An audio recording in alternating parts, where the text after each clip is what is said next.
let's talk about reasons versus evidence. Reasons are those big picture ideas, and evidence is very specific. This comes up not only in our reading, but a lot in our writing. This can even be topics versus examples, right? So reasons versus evidence really goes with our opinion writing, but that could even be topics versus examples. And we have to make sure that we really understand that difference. If we're writing an opinion on whether or not should kids have homework, and you think, no, kids should not have homework. Well, you need reasons why, right? And so your reason is big ideas.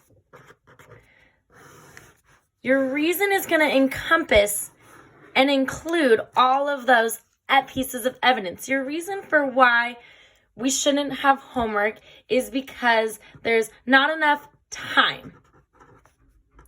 No time. Well, what do you mean there's no time, right? That's my tree, is that there's no time. Well, the apples, the evidence under, what do you mean no time, would be I have sports, and I have family time, and I have chores, right? These are all the reasons. This is all why I don't have time to do homework, okay? The reasons and the evidence, they match each other. All of these pieces of evidence explain why you don't have time. They're not separate reasons. They all give deeper. Reasons are really that what, right? If I'm thinking about the roots of this tree, the what. And the examples are the why or how, right? Or it really answers that. What do you mean by that? If we're doing a topic, right? My topic of, I always love to use just penguins because, I love penguins so much. I could go on forever. My topic of penguins, and then my huge topic is my penguins. But then I might have my other branches that are habitat, my subtopics, adaptations, and food. And so then under my subtopic branches, I'd have things like Antarctica, and my adaptations of blubber and fins, right? And my food, I'd have things like fish, okay? My what is penguins, and my sub-whats are, I'm going to talk about habitat, adaptations, and food.